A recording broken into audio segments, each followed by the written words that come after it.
गुरु ब्रह्म महिमा अलेख शरण। नमस्कार दर्शक वृंद, आपण मानंकु आजिर राशिफल कार्यक्रम मु एस कुमार स्वागत जनाऊँगी। प्रतिदिन निजर राशिफल जानिबा पाई गुरुकृपा यूट्यूब चैनल को सब्सक्राइब करंतु और पाखरे थिबा बेल आइकन को प्रेस करी ऑल नोटिफिकेशन ऑन करी दियंतु, जहा फଳରେ आमे जेतेबेले वीडियो अपलोड करिवो प्रथमे आपण वीडियो देखि पारिबे। आमर यही वीडियो रे आपण संपूर्ण पंचांग सहित मेष ठारू मीन पर्यंत 12 गोटी राशिर राशिफल विषय रे जानि पारिबे। वीडियो को दयाकरी शेष पर्यंत देखंतु। वीडियोटी भल लागिथिले वीडियो को लाइक करंतु एवं आपणक प्रियजन पाखु शेयर करी जणांतु। एबे आसंतु जानिबा आज दिनर संपूर्ण पंचांग विषय। आज 2026 मसीहा जानुआरी मास 12 तारिख सोमवार, दिल्ली स्वराब्द सन 1433 साल, स्वाधीन भारताब्द 79 वर्ष, महिमाद 198 वर्ष।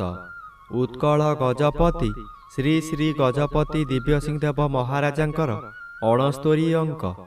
सौरस्व पौष मास 28 दिन, चांद्रमते माघ कृष्ण पक्ष नवमी तिथि अपराह्न 4 घंटा 6 मिनिट पर्यंत।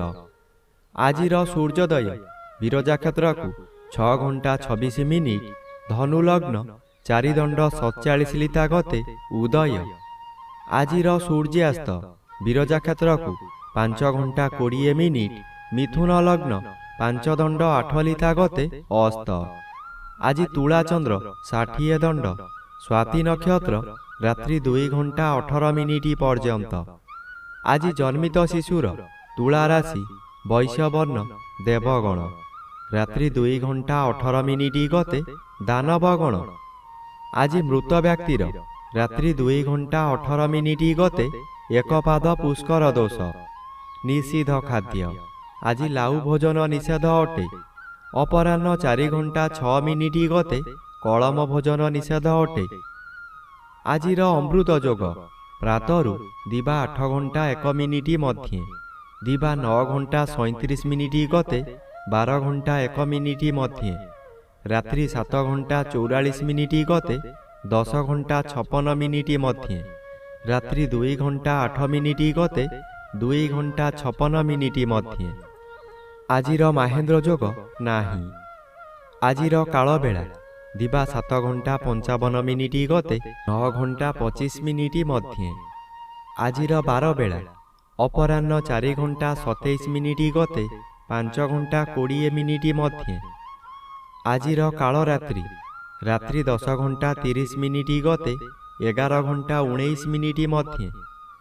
आजिर राहु काल सकाळ 7 घंटा 30 मिनिट ठारू पूर्वाह्न 9 घंटा मध्य। आजिर घात चंद्र नाही। मिथुन राशिर घात नक्षत्र अपराह्न 4 घंटा 6 मिनिट गते बिछा राशिर घात तिथि, मिथुन राशिर घात 12। प्रिय बंधुगण, एबे आसंतु जानिबा राशिचक्रर मेष ठारू मीन पर्यंत 12 गोटी राशिर राशिफल विषय रे। राशिचक्रर प्रथम राशि मेष राशि। आज मेष राशि जन्मित व्यक्ति मानक सकाशे सप्तम स्थान रे चंद्र और नवम स्थान रे रवि गोचर करुछंती। आज आपणकर प्रत्येक दिगरु शुभ फल मान मिलिब। यही समय रे चाकिरी न पाउथिबा व्यक्ति चाकिरी पाई पारंती। चाकिरी करुथिबा व्यक्ति मानकर पदोन्नति होई पारे।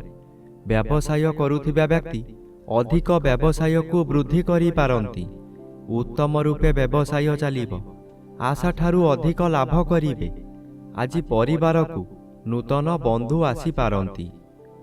एबे आसंतु जानिबा राशिचक्रर द्वितीय राशि वृष राशि विषय रे। आज वृष राशि जन्मित व्यक्ति मानक सकाशे षष्ठ स्थान रे चंद्र गोचर करुछंती। शुभ फल प्रदान करिवे। आज आपणकर परिवार मध्य रे हस खुशीर उत्तम वातावरण खेली जीव। विगत दिन मानंकरे आपण प्रत्येक कार्य रे फेल मारिथिले। एबे जेउ कार्य करिबा को आग्रह प्रकाश करिवे तहिरे सफलता निश्चय मिलिब। ଷଷ୍ଠ ଚନ୍ଦ୍ର ଆର୍ଥିକ ଦୃଷ୍ଟିରେ ଉନ୍ନତି ଆଣେ। ଆପଣ ଯେଉଁ ବ୍ୟବସାୟ କରୁଛନ୍ତି ତହିଁରେ ଆଶାଠାରୁ ଅଧିକ ଆୟ କରିବେ। ଏବେ ଆସନ୍ତୁ ଜାଣିବା ରାଶିଚକ୍ରର ତୃତୀୟ ରାଶି ମିଥୁନ ରାଶି ବିଷୟରେ। ଆଜି ମିଥୁନ ରାଶି ଜନ୍ମିତ ବ୍ୟକ୍ତିମାନଙ୍କ ସକାଶେ ପଞ୍ଚମ ସ୍ଥାନରେ ଚନ୍ଦ୍ର ଓ ସପ୍ତମ ସ୍ଥାନରେ ରବି ଗୋଚର କରୁଛନ୍ତି। ଅଶୁଭ ଫଳ ମିଳିବ। ଘାତ ନକ୍ଷତ୍ର ଓ ଘାତ ବାର ଅଶୁଭକୁ ବୃଦ୍ଧି କରାଇବ। ଆଜି ହଠାତ୍ ସ୍ୱାସ୍ଥ୍ୟ ହାନି ହେବ। କୌଣସି ଗୋଟାଏ କାମ କରିବାର ସମୟ ନିର୍ଦ୍ଧାରିତ ହୋଇସାରିଥିବ, କିନ୍ତୁ ଆପଣଙ୍କ ଶରୀର ଅସୁସ୍ଥ ହେବା କାରଣରୁ ଆପଣ କଥା ଦେଇ କଥା ରଖିପାରିବେ ନାହିଁ। ମନରେ ଦୁଃଖ ଯନ୍ତ୍ରଣା ଭୋଗିବେ। ମନରେ ଦୁଶ୍ଚିନ୍ତା ବଢ଼ିଯିବାରୁ ରୋଗ ମାଡ଼ି ବସିବ। ବହୁ କଷ୍ଟ ଭୋଗିବେ। ଏବେ ଆସନ୍ତୁ ଜାଣିବା ରାଶିଚକ୍ରର ଚତୁର୍ଥ ରାଶି କର୍କଟ ରାଶି ବିଷୟରେ। ଆଜି କର୍କଟ ରାଶି ଜନ୍ମିତ ବ୍ୟକ୍ତିମାନଙ୍କ ସକାଶେ ଚତୁର୍ଥ ସ୍ଥାନରେ ଚନ୍ଦ୍ରଗୋଚର କରୁଛନ୍ତି। କୃଷ୍ଣପକ୍ଷ ହେତୁ ଆଜି ବେଶୀ ବିଚଳିତ ଲାଗିବ ନାହିଁ। ଧୈର୍ଯ୍ୟର ସହିତ ଆଗକୁ ଆଗକୁ ମାଡ଼ିଯିବେ। ଅର୍ଥ ଆସିବାର ବାଟ ଫିଟିଯିବ, କିନ୍ତୁ ତତ୍କ୍ଷଣାତ୍ ମିଳିବ ନାହିଁ। ଚାକିରି କରୁଥିବା ବ୍ୟକ୍ତିମାନେ ଶୁଭ ଖବର ପାଇ ଆନନ୍ଦିତ ହେବେ। ଚତୁର୍ଥ ସ୍ଥାନ ବିଦ୍ୟାସ୍ଥାନ ଓ ମାତୃସ୍ଥାନ ହୋଇଥିବାରୁ ମାତୃ ସହିତ କିଛି କଥା କଟାକଟି ହୋଇପାରେ। ଆଜି ବିଦ୍ୟାର୍ଥୀମାନେ ବିଦ୍ୟାରେ ଉନ୍ନତି କରିବେ। ଏବେ ଆସନ୍ତୁ ଜାଣିବା ରାଶିଚକ୍ରର ପଞ୍ଚମ ରାଶି ସିଂହ ରାଶି ବିଷୟରେ। ଆଜି ସିଂହ ରାଶି ଜନ୍ମିତ ବ୍ୟକ୍ତିମାନଙ୍କ ସକାଶେ ତୃତୀୟ ସ୍ଥାନରେ ଚନ୍ଦ୍ରଗୋଚର କରୁଥିବାରୁ ଅତି ଶୁଭ ଫଳ ପ୍ରଦାନ କରିବେ। ଆଜି ଆପଣଙ୍କର ଏହି ସମୟରେ ବହୁ ଚେଷ୍ଟା କରି ବାରମ୍ବାର ବିଫଳ ହେଉଥିବା କାର୍ଯ୍ୟ ହଠାତ୍ ଆପଣଙ୍କର ସପକ୍ଷରେ ଯିବ। ବହୁ ଅର୍ଥର ମାଲିକ ଆପଣ ହୋଇପାରନ୍ତି। ପୂର୍ବରୁ ଖରାପ ଥିବା ସ୍ୱାସ୍ଥ୍ୟ ଏହି ସମୟରେ ମନର ବଳ ବୃଦ୍ଧି ପାଇଥିବାରୁ ସ୍ୱାସ୍ଥ୍ୟ ଉତ୍ତମ ରହିବ। ବନ୍ଧୁବାନ୍ଧବ ଆପଣଙ୍କର ପ୍ରଶଂସା ଗାନ କରିବେ। ଉପରିସ୍ଥ ଅଫିସର ଆପଣଙ୍କ କାର୍ଯ୍ୟ ଦେଖି ପୁରସ୍କୃତ କରିପାରନ୍ତି। ଏବେ ଆସନ୍ତୁ ଜାଣିବା ରାଶିଚକ୍ରର ଷଷ୍ଠ ରାଶି କନ୍ୟା ରାଶି ବିଷୟରେ। ଆଜି କନ୍ୟା ରାଶି ଜନ୍ମିତ ବ୍ୟକ୍ତିମାନଙ୍କ ସକାଶେ ଦ୍ୱିତୀୟ ସ୍ଥାନରେ ଚନ୍ଦ୍ର ଓ ଚତୁର୍ଥ ସ୍ଥାନରେ ରବି ଗୋଚର କରୁଛନ୍ତି। ଅଶୁଭ ଫଳ ପ୍ରଦାନ କରିବେ। ଆପଣ ବହୁ ସମାଲୋଚନାର ଶିକାର ହୋଇପାରନ୍ତି। ଆପଣ ଯେଉଁ କାର୍ଯ୍ୟ କରିବେ ତହିଁରେ ପ୍ରତ୍ୟେକ ବ୍ୟକ୍ତି ପ୍ରବଳ ବିରୋଧ କରିବେ। ଏହି ସମୟରେ ଆପଣଙ୍କର ନାସା କର୍ଣ୍ଣ ଚକ୍ଷୁ ଆଦିରେ ଆଘାତ ଲାଗିପାରେ। ସାମାନ୍ୟ କଥାରେ ଆପଣ ଉତ୍ତେଜିତ ହୋଇଯିବେ ଓ ନିଜ ଜିଦ୍ ରଖିବାକୁ ଯାଇ ବହୁତ ଅର୍ଥହାନି କରିବେ। ଏବେ ଆସନ୍ତୁ ଜାଣିବା ରାଶିଚକ୍ରର ସପ୍ତମ ରାଶି ତୁଳା ରାଶି ବିଷୟରେ। ଆଜି ତୁଳା ରାଶି ଜନ୍ମିତ ବ୍ୟକ୍ତିମାନଙ୍କ ସକାଶେ ଶ୍ରୀଚନ୍ଦ୍ର ଗୋଚର କରୁଛନ୍ତି। କିଛି ଶୁଭ ଫଳ ପ୍ରଦାନ କରିବେ। ଏହି ସମୟରେ ଗୃହରେ କିଛି ମାଙ୍ଗଳିକ କାର୍ଯ୍ୟ ହୋଇପାରେ। ଖୁବ୍ ଧୁମ୍ଧାମ୍ରେ ଆନନ୍ଦ ଉତ୍ସବ ପାଳିବେ। ନିଜ ପାଖରେ ଅର୍ଥ ଥାଉ କି ନ ଥାଉ ସ୍ୱାଦିଷ୍ଟ ଭୋଜନ କରି ନିଜେ ଭୋଜନ କରିବା ସହିତ ପରିବାର ଲୋକଙ୍କୁ ଖୁଆଇ ଆନନ୍ଦ ଅନୁଭବ କରିବେ। ଆଜି ଦିନରେ କଦାପି ନୂତନ ଗୃହ ଆରମ୍ଭ କରନ୍ତୁ ନାହିଁ। ଗୃହ ଆରମ୍ଭ କଲେ ତାହା ଅଧାରୁ ବନ୍ଦ ହୋଇପାରେ କିମ୍ବା କୌଣସି ଅଘଟଣ ଘଟିପାରେ। ଏବେ ଆସନ୍ତୁ ଜାଣିବା ରାଶିଚକ୍ରର ଅଷ୍ଟମ ରାଶି ବିଛା ରାଶି ବିଷୟରେ। ଆଜି ବିଛା ରାଶି ଜନ୍ମିତ ବ୍ୟକ୍ତିମାନଙ୍କ ସକାଶେ ଦ୍ୱାଦଶ ସ୍ଥାନରେ ଚନ୍ଦ୍ରଗୋଚର କରୁଛନ୍ତି। କୃଷ୍ଣପକ୍ଷ ହେତୁ ଶୁଭ ଫଳ ପ୍ରଦାନ କରିବେ। କୌଣସି ଦୂର ସ୍ଥାନକୁ ଯାତ୍ରା କରିବାର ଥିଲେ ନିର୍ଭୟରେ ଯାତ୍ରା କରନ୍ତୁ। ଫଳପ୍ରଦ ନିଶ୍ଚୟ ହେବ। ଆଜି ସମୟରେ ପ୍ରାୟତଃ ପଦଯାତ୍ରା ଆପଣଙ୍କ ପକ୍ଷେ ଶୁଭଙ୍କର ହେବ। ଆୟ ପରିମାଣରେ କିଛି ଉନ୍ନତି ଆସିବ। ବ୍ୟବସାୟରେ ସଂଯତ ରହିଲେ ଓ ମିଠା କଥାମାନ କହିଲେ ଭଲ ଆୟ ହେବା ସହିତ ଗରାଖ ସହିତ ଭବିଷ୍ୟତ ସକାଶେ ବ୍ୟବସାୟ ଭଲ ହେବ। ଏବେ ଆସନ୍ତୁ ଜାଣିବା ରାଶିଚକ୍ରର ନବମ ରାଶି ଧନୁ ରାଶି ବିଷୟରେ। ଆଜି ଧନୁ ରାଶି ଜନ୍ମିତ ବ୍ୟକ୍ତିମାନଙ୍କ ସକାଶେ ଏକାଦଶ ସ୍ଥାନରେ ଚନ୍ଦ୍ରଗୋଚର କରୁଛନ୍ତି। ଶୁଭ ଫଳ ପ୍ରଦାନ କରିବେ। ଆଜି ଆପଣ ନୂତନ ଅଳଙ୍କାର ବ୍ୟବହାର କରିବେ। ପରିବାର ଆପଣଙ୍କୁ ସପୋର୍ଟ କରିବ। ଆପଣ ବହୁଦିନରୁ ଯେଉଁ କାର୍ଯ୍ୟ ସକାଶେ ଅପେକ୍ଷା କରିଥିଲେ ତାହା ଏହି ସମୟରେ ନିଶ୍ଚୟ ପୂରଣ ହେବ। କୌଣସି ଅଫିସରଙ୍କ ସାକ୍ଷାତ ପାଉନଥିଲେ, ଏବେ ତାଙ୍କ ସହିତ ସାକ୍ଷାତ ହେବ। ତାଙ୍କ ସହଯୋଗରେ ଆପଣ ବହୁ ନୂତନ କାମ ପାଇ ଉପକୃତ ହେବେ। ଏବେ ଆସନ୍ତୁ ଜାଣିବା ରାଶିଚକ୍ରର ଦଶମ ରାଶି ମକର ରାଶି ବିଷୟରେ।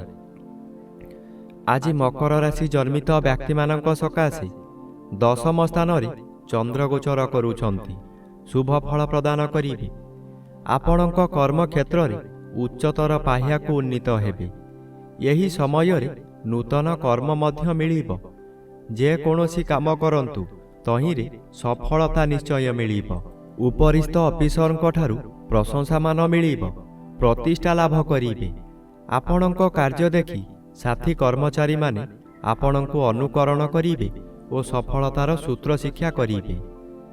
ଏବେ ଆସନ୍ତୁ ଜାଣିବା ରାଶିଚକ୍ରର ଏକାଦଶ ରାଶି କୁମ୍ଭ ରାଶି ବିଷୟରେ। ଆଜି କୁମ୍ଭ ରାଶି ଜନ୍ମିତ ବ୍ୟକ୍ତିମାନଙ୍କ ସକାଶେ ନବମ ସ୍ଥାନରେ ଚନ୍ଦ୍ରଗୋଚର କରୁଛନ୍ତି। ଅଶୁଭ ଫଳ ପ୍ରଦାନ କରିବେ। ଆଜି ପିତୃପୀଡ଼ା ଓ ଗୁରୁଜନ ପୀଡ଼ା ଦେଖାଦେବ। ଯେଉଁଆଡ଼େ ଯିବେ ଆପଣଙ୍କୁ ଲୋକମାନେ ପରିହାସ କରିବେ। ଯେଉଁ ଲୋକ ଆପଣଙ୍କୁ ସମ୍ମାନ ଦେଉଥିଲେ ସେହି ଲୋକମାନେ ପରିହାସ କରିବେ। ଆପଣଙ୍କର ଦୋଷ ଦୁର୍ବଳତା ସବୁ ପଦାରେ ପଡ଼ିଯିବ। ଘୋର ଅପମାନରେ ଜର୍ଜରିତ ହୋଇ ମଥା ବିଚଳିତ ହୋଇଯିବ। ଏବେ ଆସନ୍ତୁ ଜାଣିବା ରାଶିଚକ୍ରର ଦ୍ୱାଦଶ ବା ଶେଷ ରାଶି ମୀନ ରାଶି ବିଷୟରେ। ଆଜି ମୀନ ରାଶି ଜନ୍ମିତ ବ୍ୟକ୍ତିମାନଙ୍କ ସକାଶେ ଅଷ୍ଟମ ସ୍ଥାନରେ ଚନ୍ଦ୍ରଗୋଚର କରୁଛନ୍ତି। ଅତି ଅଶୁଭ ଫଳ ପ୍ରଦାନ କରିବେ। ଏହି ସମୟରେ ଆପଣ ଯେଉଁ ସ୍ଥାନକୁ ଯିବେ ସେଠାରେ କଳହ ହେବ। ଆଜି ଆପଣଙ୍କର ବିଭିନ୍ନ ପ୍ରକାର କ୍ଷତି ହୋଇ ଆପଣଙ୍କର ମଥା ବିଚଳିତ ହୋଇଯିବ। ରାସ୍ତାରେ ଯିବା ସମୟରେ ଆପଣ ଅନ୍ୟମନସ୍କ ହୋଇପାରନ୍ତି। ଆପଣ ସାବଧାନ ନ ରହିଲେ ଯାନବାହନ ଦୁର୍ଘଟଣାକୁ ଏଡ଼ାଇ ଦେଇ ହେବ ନାହିଁ। ଏହି ସମୟରେ ଆପଣଙ୍କୁ ଗରମ ଜ୍ୱର ମଧ୍ୟ ହୋଇପାରେ। ପରିବାରରେ କେହି ଜଣେ ହେଲେ ପଚାରିବେ ନାହିଁ ତମର କ'ଣ ହେଉଛି ବୋଲି।